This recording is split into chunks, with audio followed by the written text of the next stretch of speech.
Welcome to Bavaria, a land where fairy tale castles pierce the sky. Imagine towering turrets, grand halls, and stories whispered by the wind. This region of Germany is famous for its stunning scenery. Think lush green hills, sparkling blue lakes, and the mighty Alps watching over it all. And nestled within this beauty are some of the world's most enchanting castles. They were built by kings and queens, full of history and romance. Visiting them is like stepping back in time, into a storybook you can actually walk through. King Ludwig II, often called the fairy tale king, is behind some of the most famous ones. His imagination gave us Neuschwanstein, a castle so beautiful it inspired Disney. But there are others too, each with its own unique charm and story. We'll explore these magnificent structures, uncovering their secrets and their beauty together. Our journey will take us high into the mountains and deep into lush valleys.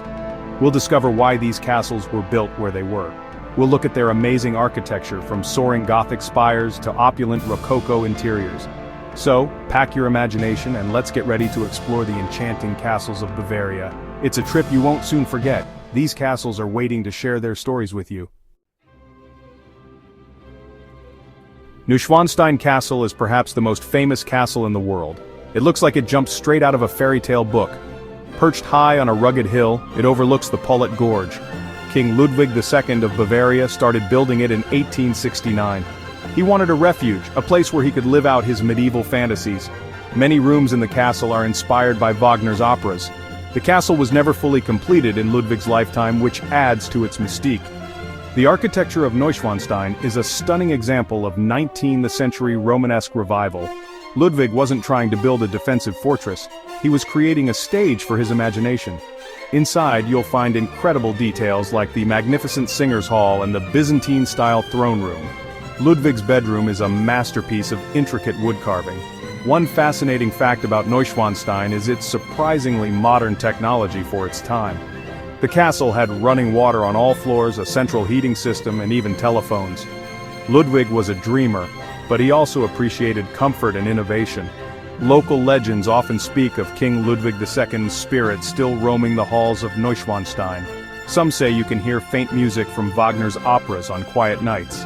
Ludwig only lived in the castle for a total of 172 days before his mysterious death in 1886. The castle was open to the public just weeks after he died. This tragic end, combined with the castle's beauty, fuels the romantic legends that surround it.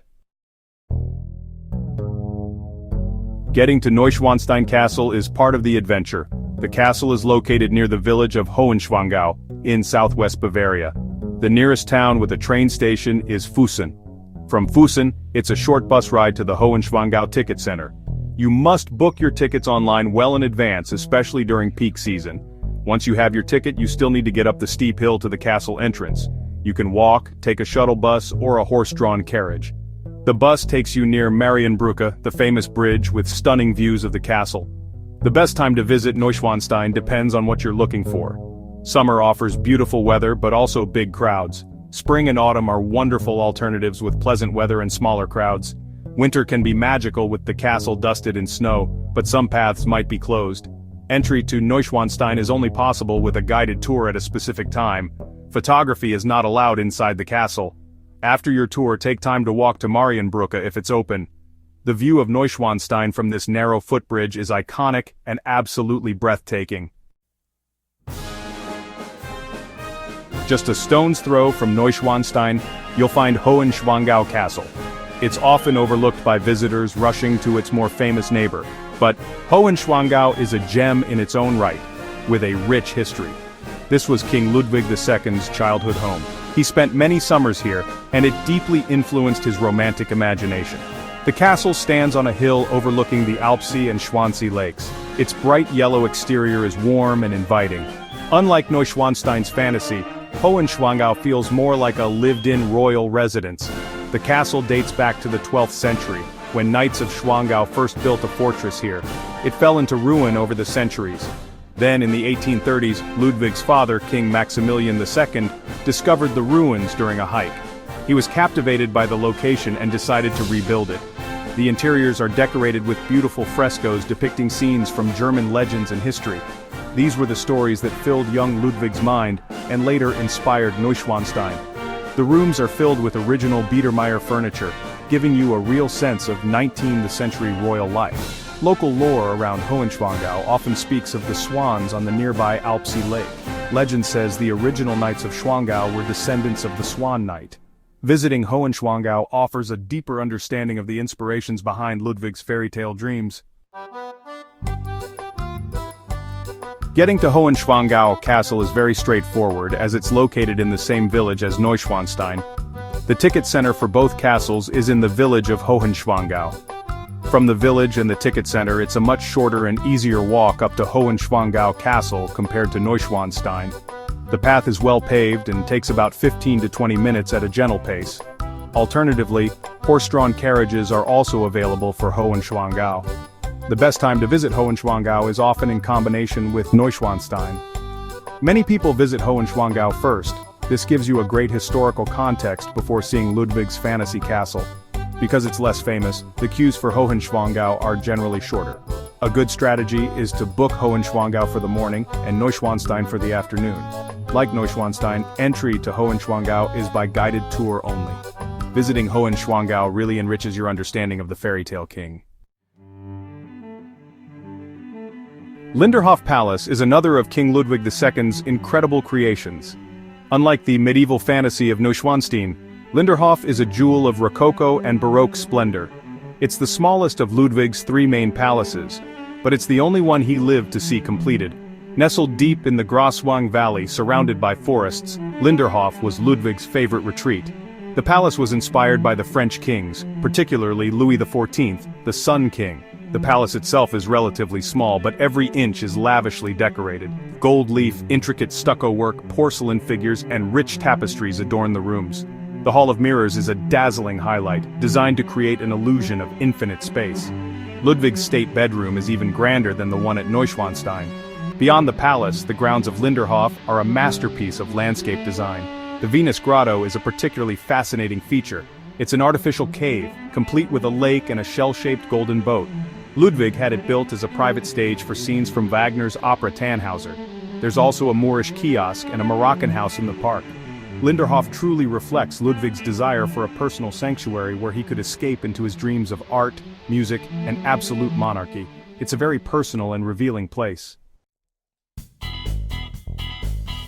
Reaching Linderhof Palace requires a bit more planning than visiting Neuschwanstein or Hohenschwangau, as it's more secluded. The palace is located near the village of Ettel, famous for its monastery. If you're driving, it's a scenic journey through the Bavarian countryside. There's ample parking available near the palace. If you're relying on public transport, it's still very doable. Take a train to Oberammergau, a picturesque town known for its passion play and woodcarvers. From Oberammergau station, you can catch a bus to Linderhof. As with Ludwig's other castles, booking tickets for Linderhof online in advance is a smart move. Give yourself enough time to explore not just the palace, but also its extensive and fascinating park. The best time to visit Linderhof is from late spring to early autumn. This is when the magnificent gardens are in full bloom, and all the park attractions are usually open. Entry to Linderhof Palace is by guided tour only. Allow at least half a day to fully appreciate Linderhof. It's a compact site but packed with wonders that deserve to be savored.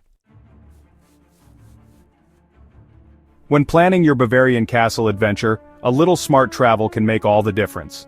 First, book your castle tickets online and well in advance. Consider purchasing a combination ticket if you plan to visit multiple castles. Check the official website for current offers and validity. Think about your transport. Renting a car gives you the most flexibility for exploring Bavaria's scenic routes. However, Germany's public transport system is excellent. The Bayern ticket is a regional day pass that offers unlimited travel on regional trains and buses. Pace yourself. Neuschwanstein and Hohenschwangau can be comfortably visited on the same day. Linderhof is best visited on a separate day. Wear comfortable shoes, you'll be doing a lot of walking. Finally, embrace the experience. The memories you make exploring these fairy tale places will last a lifetime. As our journey through Bavaria's enchanting castles comes to a close, I hope you feel a spark of inspiration. These magnificent structures are so much more than just bricks and mortar. They are monuments to dreams, to history, and to the enduring power of human imagination. Standing before Neuschwanstein, you can't help but feel a sense of wonder. Visiting Hohenschwangau offers a different, more intimate connection. Walking through the rooms where Ludwig spent his childhood, you begin to understand the roots of his extraordinary vision. And at Linderhof you find a king's private sanctuary, a jewel box of Rococo splendor. Each castle tells a unique story, a chapter in the grand narrative of Bavaria. They whisper tales of kings and queens, of artists and craftsmen. These castles are not just for history buffs or architecture enthusiasts. They are for anyone who has ever dreamed, anyone who has ever been captivated by a fairy tale.